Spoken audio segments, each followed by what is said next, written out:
The model of price leadership includes a dominant firm and follower firms.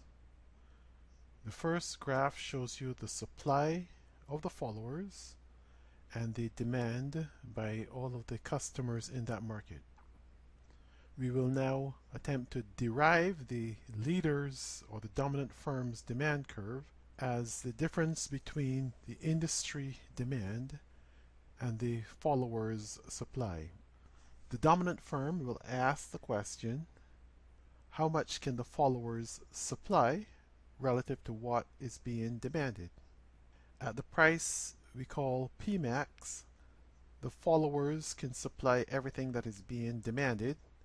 At Pmin, the followers are just about to start supplying. It is not in their interest to start supplying, but for any price higher than Pmin, the followers in the industry will start to supply.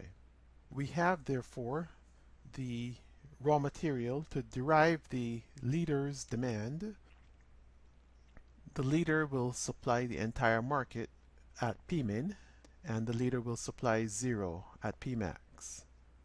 So the leader will determine its demand curve. Remember, imperfectly competitive firms do not use a supply curve.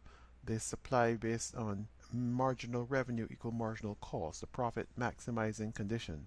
So they need to know their own cost conditions. They also need to know what the demand for their product is. We then calculate the marginal revenue, which slopes twice as steeply as the demand curve for the leader, and the marginal cost curve for the leader.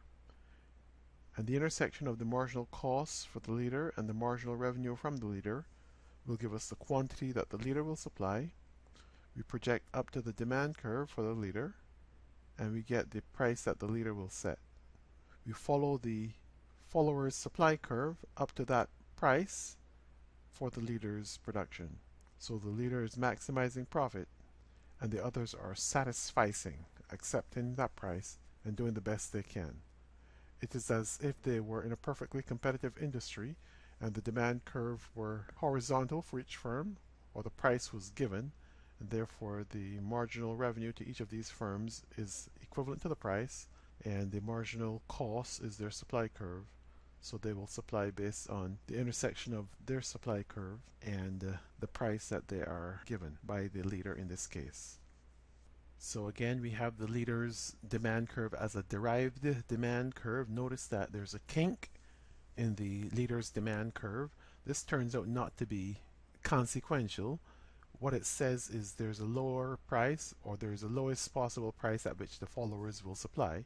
And that is what the kink explains, that once the followers are supplying 0, the original industry demand curve obtains. So we see the leader choosing MR equals MC and obtaining the Q star and the P star.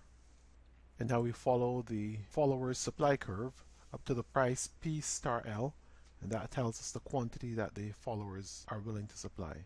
Remember that the aggregate quantity being supplied is the sum of the followers and the leaders, and this would all be on the original industry demand curve as an equilibrium.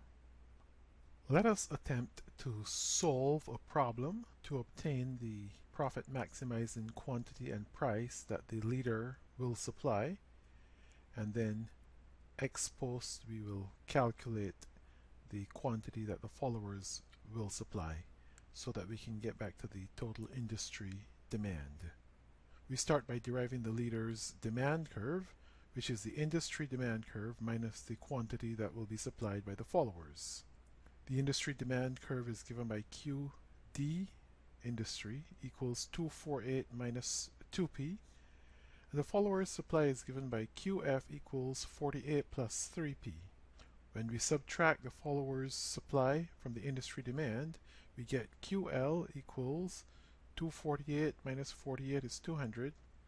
And we have minus 2P minus 3P is minus 5P.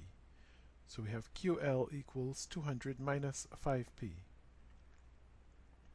We will rewrite this equation with P as the subject. So we have 5P equals 200 minus QL. Divide through by 5, we get 40 minus 0.2 QL. The marginal revenue for the leader or the dominant firm, will be twice as steep as the demand curve. So MR equals 40 minus 0.4 QL. We said that the dominant firm's marginal cost was MC equals 0.1 QL. Therefore, we equate marginal revenue with marginal cost, and we get 0.1 QL equals 40 minus 0.4 QL, which tells us that 0.5 QL equals 40, or QL equals 80. We plug that 80 back into the leader's demand curve, and we get P equals 40 minus 0.2 of 80. 0.2 of 80 is 16. 40 minus 16 equals 24. We can now plug that 24 back into the follower's supply curve, and we get QF equals 48 plus 3 times 24.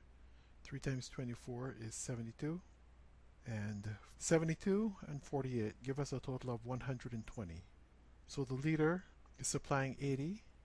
If we were to plug the price of 24 back into the original demand curve, we have 248 minus 2 times 24. 248 minus 48 equals 200. So the quantity originally demanded by the industry is 200.